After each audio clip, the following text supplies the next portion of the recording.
Hoi en welkom bij Aan Tafel bij Nederland 24. Vandaag zitten er een aantal krottenpoffers bij mij aan tafel. En regisseur Mike Severens, Harm Vaas en Ben Zonnemans. Dus laten we gaan beginnen.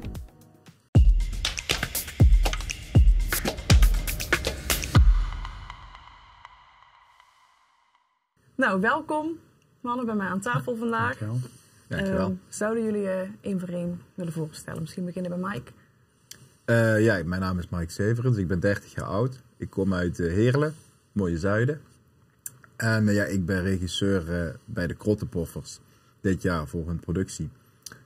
En in het echte leven ben ik een risk technician bij SciTech. Ja. Harm. Yes, ik ben Harm Vaas. Ik ben 34 jaar oud. Woonachtig in Nederweert. Al meer dan 10 jaar lid van de Krottenpoffers.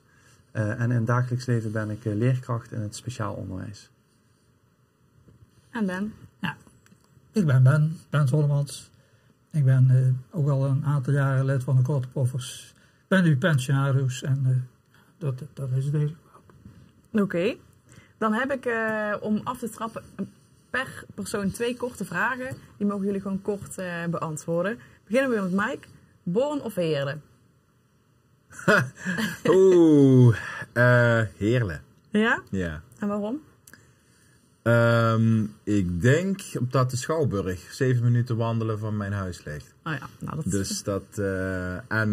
ik zit in het centrum, ik steek de straat over, ik ben overal. Dus dat is wel heel fijn. Ja. Dan, regie of chemie?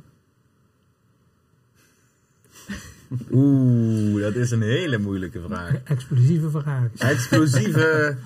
Moet ik daarop reageren? Ja, dat is wel de bedoeling. Oh jee. Maar als het beide is, dan mag ik ook uitleggen waarom. Ik denk... ik kan niet kiezen. Ik denk dat de balans heel goed is. Oké. Chemie heeft iets heel technisch. En regie heeft iets heel creatiefs. Het moet een balans zijn. Dus ik kan niet kiezen. Oké. Nee. Dan, Ben. Improviseren of volgens het script? Improviseren.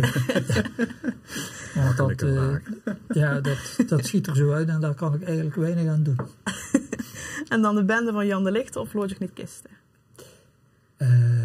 Dat vind ik een moeilijke keuze. Ik vind namelijk dat je ooit uit je comfortzone moet treden.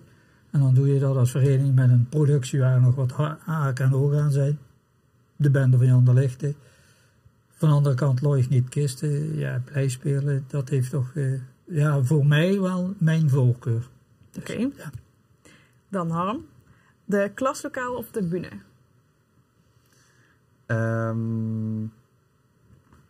De klaslokaal. Oké. Ja. En waarom? Daar sta ik eigenlijk iedere dag. En ik denk dat ik dat plezier meeneem naar de bühne. Maar ik denk dat je met plezier naar je werk moet gaan. Ja. En dus vandaar dat ik kies voor klaslokaal. Ja. Oké. En optreden in de nieuwe of de oude Binnenhof? In een nieuwe. Ja, daar kijk ik al naar uit. Oké. Ja. Die komt er nog aan, dus dat Zeker. zijn we benieuwd naar. Ja. Dan gaan we het eerst eventjes hebben over jou, Mike. Jij bent inderdaad de regisseur van het nieuwe stuk wat jullie gaan opvoeren vanaf oktober, als ik het goed zeg. Je komt zelf niet van Nederweert, dus mensen kunnen jou daar nog niet van kennen, waar ze misschien Harm en Ben inderdaad wel al kennen. Dus misschien is het leuk als we jou even een beetje voorstellen aan de mensen van Nederweert. Jij hebt een chemische technologie gestudeerd in Eindhoven, als ik het goed zeg. Dat klopt, ja. En wat doe je daar nu mee in het dagelijks leven? Op het moment ben ik risk specialist of risk technician bij SciTech op het Gemmelot-terrein. En ik werk op de afdeling Environmental Permitting, dat naar het Nederlands vertaald milieuvergunningen. En een deel van de milieuvergunning van een chemisch bedrijf is dat je dus ook jouw risico's goed in kaart brengt en jouw risicocontouren, zullen wij dat zeggen. Dus als jij giftige stoffen of explosieve brandbare stoffen hebt, dan ben jij verplicht om in kaart te hebben wat is het risico, wat is het effect op mijn omgeving en ook op de leefomgeving rondom Gemmelot. En ik bereken eigenlijk de risico's en effecten die een toxische release of een brandbare stof of een explosie mee kan geven. En daar adviseer ik eigenlijk de bedrijven in om daar maatregelen in te treffen. Dus eigenlijk inzichtelijk maken, nou goed, wat doet jouw installatie op het moment dat het misgaat.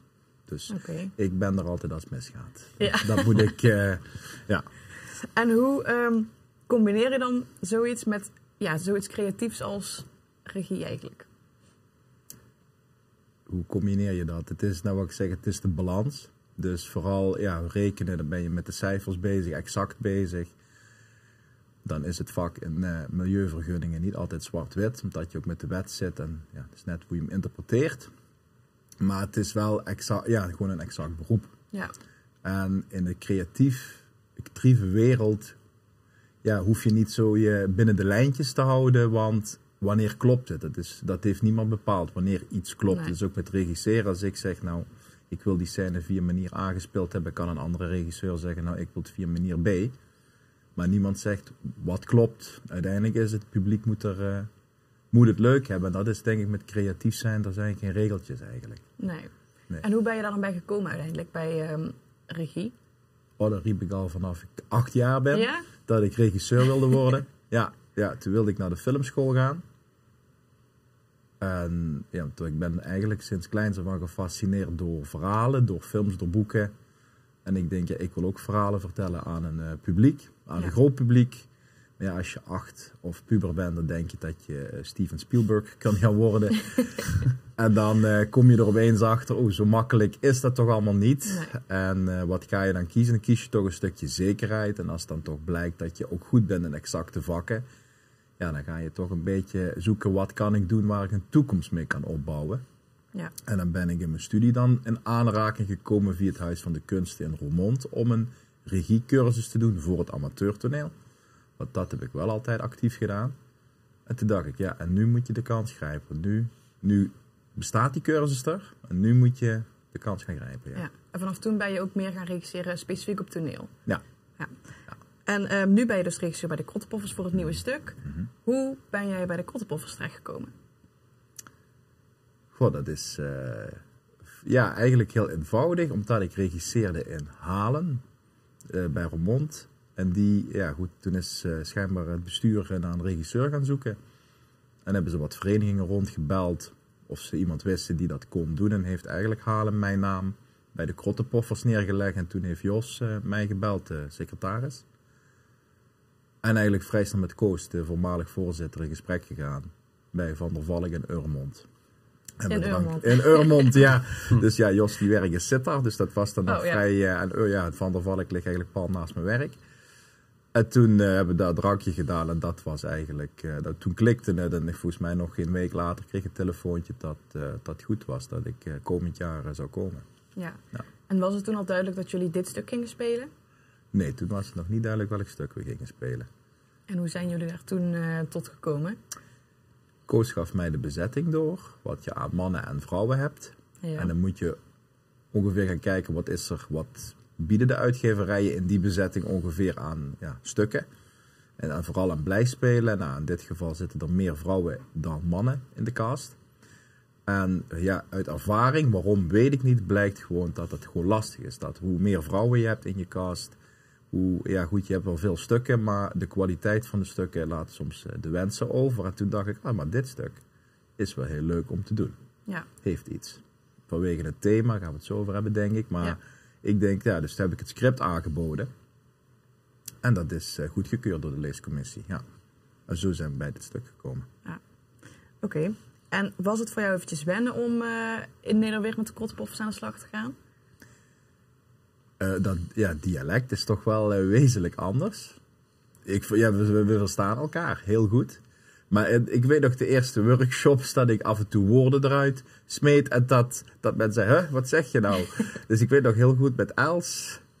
Wat was dat nou? Ik zeg iets met, til op of zoiets, zei ik. En zei Els, huffen, zegt ze. Ik denk, Dus dat krijg je dan. Maar eigenlijk was dat wel vrij snel, ging dat vrij snel goed. En hoe was het voor jullie om te werken met Mike voor de eerste keer? Ja, voor mij als iets nieuws en mooi. Ik vind het wel heel mooi dat Mike heeft een heel andere manier van regisseren. En daar hou ik wel van. Ik word wel uitgedaagd Dus ik zie dat als heel prettig. Ja. En ook het feit dat we sluiten vaak onze repetitie af met een stukje feedback naar elkaar toe. Waarin Mike zich ook heel open en kwetsbaar durft op te stellen. En ik denk dat dat van twee kanten heel positief werkt. Ja. Dus ja, ik ben er heel tevreden over. Nou, ik loop iets langer mee. Ik heb dus verschillende regisseurs van buiten gehad. Maar Mike is eigenlijk de eerste die eigenlijk heel veel eigen initiatief toelaat. En dat ook dan sneller inpast dan andere regisseurs die dan toch eigenlijk aan hun stramien een beetje vasthouden, omdat ze een bepaald beeld hebben. Nu is dat per stuk natuurlijk ook wel anders, dat begrijp ik ook wel. Maar ik vond dit wel een heel aparte ervaring om dat zo mee te maken. Ja. Dus daar heb ik ook misbruik van gemaakt. Ja, Veel misbruik, ja. Ja, want jullie gaan dus vanaf oktober een nieuw stuk opvoeren. Ja. Dus misschien dat jullie daar al iets van zouden willen vertellen. Misschien Harm, kun je daar ons wat over vertellen alvast? Zeker. We gaan het stuk spelen Logic Niet Kisten. En dat gaat over een begrafenisonderneming die vooral uit is op geld. Heel veel geld. En daar hangt natuurlijk een lading aan. En ik denk dat het ons is gelukt om die lading weg te halen. Om er op een luchtigere manier ernaar te kijken. Ja. En het is in die zin zo overtrokken dat het lollig is. Ja. Ik denk dat ik het zo best wel in het kort netjes verwoord. Dan heb je het heel goed samengevat. Kijk. Dat is eigenlijk... Het is echt een komedie. Het is over de top. Het heeft een heel beladen thema, maar omdat het inderdaad zo overtrokken is, zo over de top, maar ook bij vlagen zo absurdistisch, dat het, denk ik, stiekem heel herkenbaar is voor het publiek. Maar tegelijkertijd dus realiseer je ook, dit kan gewoon niet. Dat zou in het echt zo nooit kunnen. Dus inderdaad mensen die misschien er nog tegenaan kijken van, dat is inderdaad een beladen onderwerp. Het is echt een stuk om mee te lachen wel. Ja. Maar ik wil toch even een disclaimer geven. Kijk, er komen altijd momenten en raakvlakken met jouw persoonlijke leven, waar als jij een dierbare verloren bent, pas, dan raakt dat jou toch. Dus het kan muziek zijn, kan een gebaar zijn, kan een beeld zijn. Ja. Nou, dat is niet te voorkomen. Maar als je dan 10 seconden verder bent, hebben wij ook dat beeld ook weer meteen verstoord. Ja. Dus het blijft niet lang hangen. Nee. En dat was ook de bedoeling. En dat vind ik eigenlijk ook het mooie. Want ik zit in de leescommissie. En hoeveel stukken dat je niet leest, dat vooral over overspelige ministers en dergelijke in hotels, daar word je niet goed van. Dus ik ben heel blij met zo'n stuk dat toch een andere kijk heeft en dat toch de humor er eigenlijk bovenuit springt. En dat vind ik heel leuk om te doen. Ja. Echt waar. Ja, en dat is eigenlijk ook wel dat in het begin, dus we zaten de eerste bijeenkomst bij elkaar en toen werd dat stuk gepresenteerd en toen hadden we eigenlijk wel met een aantal mensen van, oké, even aan wennen. Omdat het thema toch beladen is. Maar ik denk dat we allemaal vrij snel in de gaten hadden, als je het dan leest van, het is, inderdaad, dat is zo overtrokken. Ja. We hebben ons in ieder geval tijdens de hele repetitie ons doodgelachen. Ja, eigenlijk wel. Ja. En ik mag zeggen, ook een beetje credits naar Mike toe. Zeker. Het oorspronkelijke stuk is van Penny Boudewijns. Maar daar zaten toch wat dingen in dat we dachten, de afloop die klopte niet. Ja. En dat moet wel een beetje kloppen. Het moet wel ergens een einde hebben. Dat heeft Mike toch heel goed werk gedaan door te herschrijven, te bewerken. Dat heeft hem veel tijd gekost. Maar dat is dan ook wel de moeite waard geworden, vind ik dan persoonlijk. Want wat heb jij allemaal nog van aanpassingen moeten doen? Nou, in eerste instantie, het originele stuk is geschreven in een soort Vlaams dialectachtig taaltje. Volgens mij is het tegen het Antwerps aan. En Vlamingen spreken zeker heel anders tegen elkaar. Dus vooral de rollen van Ben en Els, dit is eigenlijk baas en medewerker. En rol van Ben Schul, die zegt continu tegen zijn baas patron. Dat zeggen wij in Nederland niet, maar ook uitspraken die wij in Nederland niet hebben. En dat soort zaken, dus dat je de tekst wat wat directer maakt. En je ziet ook gewoon dat... ik vond ook het origineel wil te veel uitleggen. En soms moet je ook gebruik maken van stilspel. Van soms zegt de muziek of blikken of reacties van de acteurs meer dan die woorden dat kunnen zeggen. Dus daar wil je gebruik van maken. Plus, en dat moedigt Benny Boudewijns ook aan als je zijn stuk leest van... Maak ook gerust wat grappen erin. Dus we hebben ook, denk ik, want het stuk is al een aantal jaar oud. Ik denk al een stuk of 15, 20 jaar is het al oud. Ik heb ook eigenlijk gekeken van kunnen we dan toch, ik denk dat we de tijd vooruit zijn, mogen we toch iets meer die grens opzoeken. Want dat doen we wel een beetje met het stuk. Kijk, we zoeken ook een beetje de grens van de humor op een zeker punt. Wanneer is het nog leuk en wanneer is het echt grof? Ja. En ik denk oprecht dat het nergens grof wordt, maar wel dat soms wel eens in de zaal wordt gezegd, dat kun je niet maken, maar dat het wel nog leuk blijft. Ja. En dat is wat we wel ook hebben geprobeerd met het stuk, dat het niet een beetje met zijn tijd meegaat, ook in deze tijd, maar ook een beetje verdieping in de karakters zoeken. Ja. Want dat is ook, want het verhaal is eigenlijk een vrij standaard verhaal. Maar vooral die karakters en die grappen en de situaties. Ik zeg ook altijd, het is een komedie. Maar het is ook eigenlijk tegelijkertijd een satire op de uitvaartzorg. Dus het brengt alle aspecten van een uitvaartsproces in kaart. Maar dan op een hele hilarische wijze. Dus daar hebben we wel in zitten zoeken om dat neer te zetten. Zo. Ja. Denk ik, ja. En kenden jullie het stuk al voordat jullie het nu... daadwerkelijk gaan spelen? Wisten jullie al van het bestaan van het stuk af? Ik niet. Nee, maar er komen zoveel stukken op de markt. We zijn nu weer aan het lezen voor een volgend stuk. Nou ja, je kunt uit meer dan 1000, 2000 titels kiezen. Dus het is meestal zo dat er bij de Krottenpoffers de regisseur, als hij zegt, nou we hebben een leuk stuk, dan gaan we dat lezen.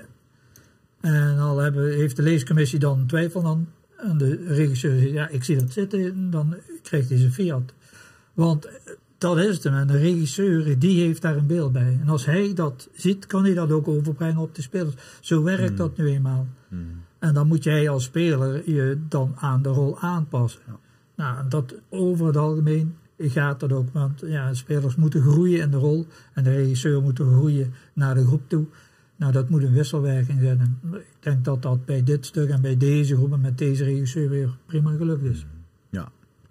Maar jij knikte net op de vorige vraag, dus jij kent het stuk wel al? Ja. Ik heb het in Halen proberen te... Of we hebben het geregisseerd, het stuk was af. En een week later kwam corona. Oh. En in de tussentijd overleed daar ook een speler aan een ziekte. En toen hebben ze gezegd, ja, nu gaat het de kast in en dat blijft ook even in de kast zitten. En achteraf, want nu gaan we dit stuk in Nederweert spelen. We hebben ook nog wat attributen van Halen kunnen lenen om in onze voorstelling te gebruiken. Dus daar zijn we ze ook heel dankbaar voor, die vereniging. Maar ik krijg wel te horen, jullie gaan ons stuk spelen. En hun zeggen toch wel dat ze het heel jammer vinden dat ze het stuk nooit hebben kunnen doen. Dus, maar die komen met een hele groep naar ons kijken, weet ik al. Ja. Maar daar ken ik het stuk van. Ja, maar ik heb het eigenlijk zelf voor het eerst bij een toneelvereniging in Overhoven in Sittard gezien. Toen heb ik het leren kennen, als het ware. Ja. Oké.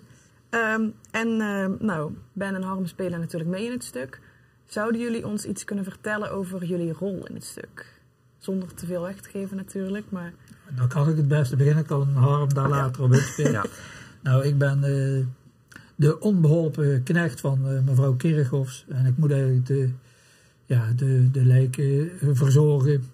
En ik doe dat op mijn manier. Ik leef eigenlijk niet voor mijn werk, maar ik leef eigenlijk daarna. En dat heb ik er zelf een beetje bij gemaakt in het café Het Vagevuur. Het buurtcafé, daar kom ik tot leven. En dat komt de hele tijd, zonder dat je dat ziet, komt dat toch de hele tijd terug, dat café. Dat is een tweede meeting point eigenlijk voor alle spelers. En vanuit daar worden allerlei dingen gestart als het ware. Ja. En ik maak dus allerlei dingen mee die mij overkomen met mijn onhandigheid. En daar moet ik mee leren leven. tot 5 uur en daarna begint het leven. Zo moet je het eigenlijk zien. Ja. Ja. Ja.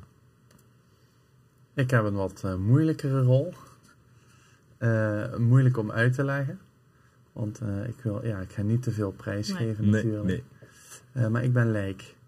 Oké. Maar ik heb wel... Erop. Ik lijk erop. Ik ben een van de lijken.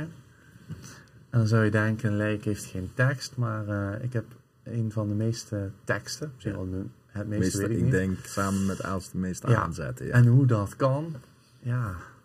Ik zou zeggen, kom allemaal kijken en dan kom je erachter. Ja. Ik denk dat ik dan het goed samenvat. Anders ga ik te veel prijs geven over het stuk. Kijk even naar Mike, misschien met... Ja goed, jij bent inderdaad de eerste die binnengebracht wordt. Ja. En goed, toch schijnbaar heeft hij tekst. Ja. Toch schijnbaar kan hij het publiek iets vertellen. Ja.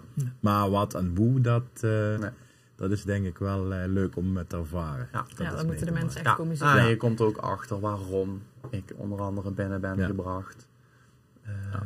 Nou, dat soort dingen. Dus er zit wel een verhaal. Ja, het is niet zomaar. Nee, er zit ook een plotwending in, toch? Ja. En dat, bij blijspelen is dat meestal een slaande deur en het komt toch wel nog goed met de liefde. Is dit verhaal toch anders opgebouwd. En dat vind ik ook wel leuk. Ja. Zeker. En was het voor jullie uitdagend om deze rol op te pakken vergeleken met stukken die jullie in het verleden hebben gedaan? Voor mij zeker. Ja. Voor mij zeker. Ja. En dat heeft ermee te maken dat ik anders moest spelen. Ik heb soms geen tegenspeler op momenten. Ja. En dan is het anders spelen. Ja. Omdat ik heel erg gewend ben om, als ik om tegenspelers te hebben. En soms heb ik geen tegenspeler. Ah. En dat is anders spelen. Ja. Je hebt heel weinig tegenspelers eigenlijk. Ik heb heel weinig tegenspelers. Ja, je hebt heel weinig tegenspelers. Ja, dat klopt. Dat klopt. Als je zo over nadenkt, heb je heel weinig tegenspelers. En dat is acteren. Je moet reageren op elkaar alleen. Ja, hij kan op niemand reageren. Nee. Dus Harm is dan ook in dit geval heel erg op zichzelf aangewezen. Althans, zeker. Grotendeels. Ja. En daar heb ik wel aan moeten wennen. Daar heb ik wel aan moeten wennen. Want Mike zegt, ik ben gewend om te reageren. Maar ik denk dat dat wel aardig is gelukt. Ja. Ja. Dat weet ik wel zeker. Dat dat niet aardig, maar heel goed is gelukt. Ja, fijn. Ja. En Ben, heb jij ook nog iets nieuws geleerd in deze rol? Of je hebt natuurlijk al redelijk wat jaren ervaring. Ja. Dat is ook. Maar elke rol leer je wat nieuws. Elke rol brengt dingen die je nog niet eerder hebt gedaan. Nu is dit, wat we nu gaan doen, is toch ook een aantal dingen slapstick. En dat is wel leuk. Dat zijn echte actiescènes die heel grappig over kunnen komen als ze goed lopen. En daar gaan we nog flink aan werken, want dat kan eigenlijk pas in de laatste paar weken. Dan staat er alles, dan is de bühne klaar, dan weet je precies hoe de afstanden zijn. Ja. En want dat komt soms op een millimeter, dat is overdreven, maar centimeters toch wel komt het aan, want anders werkt de grap niet. Ja. Dus dat zijn allemaal kleine dingen die we nog even fine-tunen, maar ik denk wel dat dat heel grappig wordt en daar heb ik eigenlijk heel veel zin. Ja, dat andere ook, maar daar heb ik heel veel zin. Want jullie zitten nu natuurlijk nog midden in de repetities. Wanneer zijn jullie begonnen ongeveer met repeteren en hoe staat het er nu allemaal voor? Hoe gaan de repetities? Ook met Mike natuurlijk als regisseur om mee te werken. Volgens mij zijn wij in december of januari. December op het startsoort gegeven met lezen. En in januari, dat heb ik eventjes vanwege Madame Cour, omdat ik bij Madame Cour meegedaan heb, hebben we eventjes 1 of 2 weken niet gerepeteerd. En toen zijn we... Ergens in januari zijn we wel begonnen. Ja, en dat is leuk. Maar wat ik heel prettig vond aan de repetitieproces is dat we in het begin de eerste 2 bijeenkomsten waren, had helemaal nog niks met het stuk te maken, maar was allemaal workshops. Mike daagde ons uit met allemaal oefeningen. Om ook te kijken wie welke rol het beste zou passen. Maar dat was ik niet gewend. Dus ik vond dat heel, heel fijn. Want je hebt ook meteen een soort groepsbinding. Hè? Want je doet op een andere manier dingen met elkaar. Dus ik vond het ook waardevol om je groep goed te leren kennen. En gedurende het proces merk je gewoon... Ik vind het mooi om te zien dat iedereen groeit. Ja. Zowel de ervaren, maar we hebben ook een aantal spelers die nog wat minder toneelervaring hebben. En ik kan er echt van genieten om te zien, als je ziet in januari en nu, daar kan ik echt van genieten. Dat vind ik super mooi. Ja. Nou goed, de eerste repetities waren ook nodig, want Mike kent de groep niet. Nee. Kijk, als wij iemand hebben uit de club die zegt, ik ken Ben of ik ken Harm of ik ken die, dan gaat dat allemaal een beetje vanzelf. Dan heb je daar al een beeld bij. En dat was voor Mike nieuw. Dus hij moest wel, want anders dan ga je eigenlijk een opstelling maken aangegeven door het bestuur. Ja, dat kan niet werken bij toneel, ben ik bang. Nee. Dus, maar ik vond dat ook heel fijn en prettig om zo even iedereen weer te kennen. En je komt er zo'n beetje in. En het is ook heel belangrijk dat je een groep vormt als je zo'n productie gaat doen. Ja. Want dat is wel zo. Het is, je bent dan een groep en dat doe je ook samen met het decor en eigenlijk alle mensen die in deze productie zitten. Dan ben je een groep en dat doet dan ook altijd pijn als het af is gelopen. Want dan valt die hele groep weer uit elkaar en dan begin je weer helemaal opnieuw. Het is niet alleen je rol. Nee, Ik denk dat mensen wel eens denken, het is de rol spelen. Maar als iedereen alleen zijn rol speelt en je mist de chemie, zeg maar, dat gaan mensen merken. Er moet iets ontstaan. Ja. En je moet elkaar helpen. Ik bedoel, op het moment dat iemand zijn tekst kwijt is of wat dan ook, dan is het niet mijn rol. Nee, je gaat dat met elkaar doen. Ja. En ik vind dat het allermooiste. Dat je aan het einde mensen enthousiast, terwijl je gewoon dat als groep hebt gedaan. Ja, en ik vind ook altijd bij de grote poffers dat er niemand zich bovenuit wil spelen. Dus wat je vroeger bij Joop Doderer zag, die probeerde zijn tegenspelers aan het lachen te maken. Dat vind ik absoluut niet kunnen. Je mag best wel een beetje afwijken van je tekst, dat gebeurt soms, maar daar moet je niet op gaan spelen. Je moet spelen in je rol en je moet je tegenstander of je medespeler niet zien als een tegenstander, maar als een medestander waar je mee samen moet spelen. Ja. Ja. En daar kon ik niet goed tegen. Dus dat vond ik altijd... Dat wordt bij de grote poffers gelukkig niet gedaan. Dat vind ik... Iedereen speelt zijn rol, kan daar zijn vrijheid in kiezen, maar blijft binnen de kaders van het team. Ja, zeker. Maar we kwamen er op het begin wel al eventjes op. Improviseren volgens het script, dat was een vraag die ik aan jou stelde. Er is dus wel veel ruimte voor improvisatie binnen het stuk. Vooral bij Ben. Maar Ben heeft een rol die op zijn lijf geschreven is. Vind ik. En ik denk ook dat een van de weinige rollen is waar dat mogelijk is in dit stuk. Ik denk dat hoort in zijn rol en met wie hij is en wat hij doet, is dat makkelijker dan bijvoorbeeld bij mijn rol. Ja. Dat is denk ik ook zo, maar het is echt een rol. En mensen die vaker stukken hebben gezien van de Krottenpoffers, die weten, die kennen Ben. En dan kunnen we echt zeggen, het is een rol op zijn lijf geschreven. Ja, het is voor hem. En dat is ook wel leuk tijdens het repeteren, wat Ben ook al in het begin aanduidt. Het ligt ook aan het stuk. Dit is ook een stuk, dat kan dat. Uiteindelijk is dat ook wel iets wat je moet stimuleren van als we iets leuks bedenken. Ja. Want niet alles kan in het script geschreven staan. Je moet er ook met je groep een beetje creativiteit in vinden. Ja, Ben is dan iemand die komt dan naar me toe. Ik heb er iets bedacht, zeg. Oké. En dan ben ik... goed. En soms was dat heel leuk wat Ben bedacht. Of vaak was dat heel leuk. Maar ik kon het niet altijd honoreren. Ik moest ook soms zeggen, nee Ben, dat gaan we toch even via deze manier doen. Ja. Maar dan is Ben dan ook zo, oké.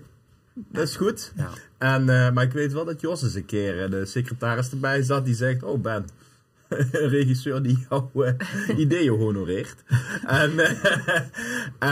Maar ik moet ook echt zeggen, dan zijn we een scène aan het maken.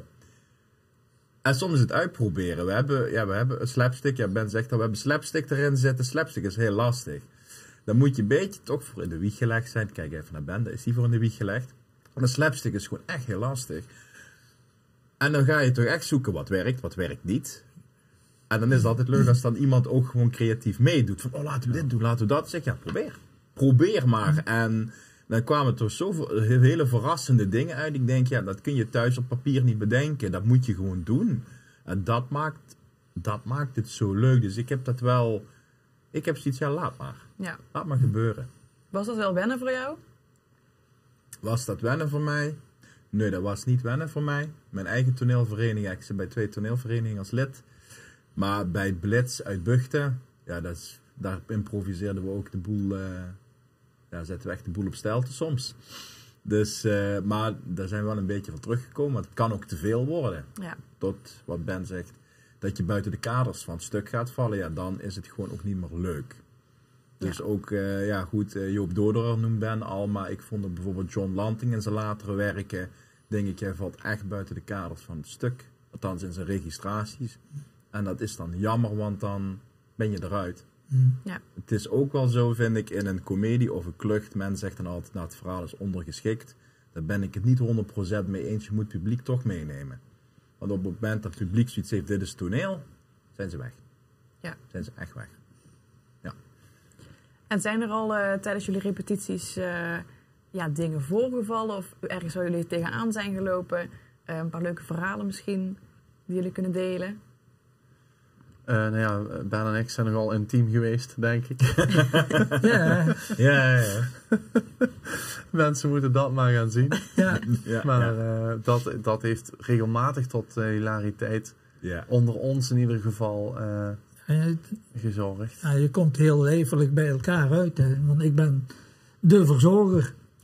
Wel onhandig, maar ja, het moet wel gebeuren. Ja. En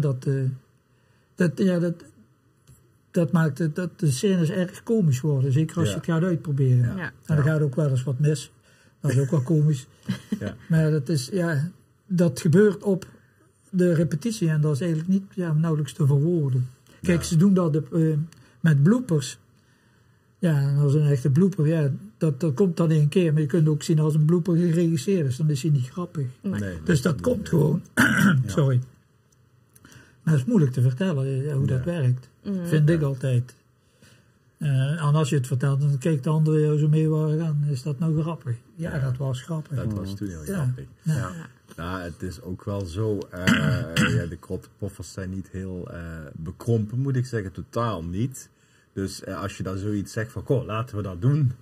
Dan gebeurt dat ook. Dus dan is dat verzorgen, dat is wel een ding. Mag het publiek zelf komen kijken. Maar dat is dan soms wel een dingetje. Hoe ga je dat dan neerzetten dat het respectvol blijft? Maar dat zijn dan wel momenten, dan zit je zo'n scène te maken. En dan zit je soms 1, 2 avonden echt aan te sleutelen. Ja, dat zijn prachtige avonden waar je gewoon echt met buikpijn van het lachen naar huis gaat.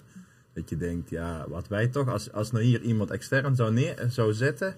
Die zou echt denken, what the fuck gebeurt hier? Dus, en dat is ook wel leuk dat je dat als groep ook een beetje kunt delen. Die humor wat je samen hebt. Ja, dat vind ik ook wel een heel waardevol iets in zo'n proces. Ja. Maar de krottenpoffers zijn ook dat wat dat betreft, wat ik zeg, niet bekrompen. Die staan daarvoor open. Maar ook voor andere dingen, wat ik zeg, soms zoek je ook de grenzen op. Maar ook qua taalgebruik, kijk ik Harm aan in zijn tekst. Ja, daar zoeken we ook wat grenzen op. En ik denk, en de krottenpoffers zeggen, kunnen ze Nederweert wel hebben. Maar ik weet, als ik bij een andere vereniging kom, dat niet altijd, kan niet altijd. Nee. Oké. Nee. En verder zijn jullie nog tegen dingen aangelopen. Ik heb iets in de wandelgangen gehoord over een bepaald kruis. Wat wel of niet? Dat vind ik wel leuk. Dat we een kruis hebben dat, gaan we niet te veel vertellen. Daar gebeurt iets mee. Dus een Jezuskruis. Maar dat moest dus gemaakt worden door onze timmerman, decorman Jacques. En in eerste instantie hadden we een idee daarover en ging dat niet. En toen kreeg ik te horen, jij bent ook de eerste die iets bedacht heeft wat Jacques niet kan maken. en dat heeft Jacques dusdanig gefrustreerd dat hij toch maar naar huis is gegaan, nagedacht heeft en toch iets bedacht heeft dat het toch kan. Ja. En dat vind ik wel heel knap. Maar dat is wel heel leuk. Ja. En hebben jullie ook al, jullie zitten natuurlijk nog in de repetities, maar van mensen die misschien wel al iets hebben gezien van het stuk, bepaalde eerste reacties gehad? Ja, we hebben regelmatig wel leden gehad hè, die een repetitie bijwonen. Dus daar peil je al wel wat reacties. Ik vond dat vooral, ik denk dat een week of 2 weken geleden was, waar we al in de Binnenhof, zeg maar, er waren echt een aantal leden die daar aan het kijken waren. Nou, dan krijg je reacties. We hebben ook al wat gasten gehad. Mensen die mogelijk nieuw lid willen worden, zeg maar. Dus zo peil je wel wat reacties. En dat zal dadelijk tijdens de generale zal dat helemaal het laatste moment zijn dat je dat checkt. Ja. En ik vond inderdaad, volgens mij 2 weken geleden hadden we inderdaad gasten die potentieel, althans een meisje wat potentieel lid wil worden, maar die was met haar ouders daar en die waren op zich wel aan het lachen. En dan zagen ze niet compleet een stuk echt scènes, zagen ze, en die waren echt heel enthousiast over wat ze zagen, ondanks het thema. Okay. Vrij beladen is. En mooi vind ik ook dat we ook zeker leden, iedereen, dat we ook leden in ons midden hebben die ook goed iemand verloren hebben en toch naar dit stuk kunnen kijken en daarom kunnen lachen. Ook wel echt dat kunnen relativeren van het is toneel, het is niet echt. Dus ik denk dat dat ook wel iets zegt over dat publiek gewoon moet komen kijken. Zeker, ondanks het thema dat het gewoon echt heel goed te relativeren is. Ja, dat vind ik ook wel waardevol. Ja. Is er nog iets wat jullie zouden willen vertellen over de voorstelling? Of zijn we... Nou, ik denk wel dat je als Nederweertenaar goed moet realiseren dat wij een nieuwe Binnenhof krijgen. Maar dat wij als club niet weten waar we nu de volgende keer gaan spelen. Want er is nog niks over bekend. Of dat welke locatie en of dat ook geschikt is. Dus dat is een beetje voor ons koffieteken. Dus kom maar gauw kijken, want dit is de laatste keer hè, van de oude Binnenhof. Dus maak er even gebruik van, zou ik zeggen. Dus dat is wel zo. Het brengt de komende 2 jaar onzekerheid waar we wat kunnen brengen. Ja, na toch even het prachtige stuk Jan de Lichte, maar wel wat een serieuzer stuk. Denk ik dat we de mensen kunnen beloven dat we weer echt teruggaan naar het lachen, gieren, brullen. Mensen gaan dit leuk vinden. Mensen gaan hier echt een avond plezier beleven. Dat durf ik echt wel te zeggen. Ja, en wat ik nog wil zeggen, kom kijken. Want het is echt iets wat je niet bij iedere amateurtoneelvereniging kunt zien. Okay. Je moet het eigenlijk eens gezien hebben, ja. Nou, dan heb ik nog een tip. Ja? Kom naar de première. Want dan, wij kunnen nu niks weggeven, want dat zijn spoilers. Maar jij ziet ze dan als eerste. Ja, heel goed. Zeker. Nou, als mensen nu nog niet overtuigd zijn, dan weet ik het niet. Dan nog als 1 laatste vraag, misschien ook wel een belangrijke vraag. Waar kunnen mensen kaartjes kopen? Op de website www.krottepoffers.nl bij het kopje kaartverkoop. En ze zijn ook bij de Bruna te koop. Voor mensen die ze liever lijfelijk zeg maar, ontvangen. Ja. Dus daar zijn de kaarten te koop. Ja. Mooi. Dan wil ik jullie heel erg bedanken voor het gesprek. En volgens mij moet ik toi zeggen voor de eerste voorstellingen, als ik dat goed zeg. Klopt. Jij komt zelf ook, hè? Ik kom ook kijken, ja. Ik heb al kaartjes, dus ik ben erbij. Heel erg bedankt dat jullie gast wilden zijn in het gesprek. Ja, dankjewel. Jij ook bedankt. Geen probleem. En dan wil ik ook alle kijkers bedanken. Vergeet vooral ook niet te abonneren op het YouTube-kanaal. Deze video een duimpje te geven. En laat weten in de reacties of je ook naar de Krottepoffers komt kijken. Dankjewel.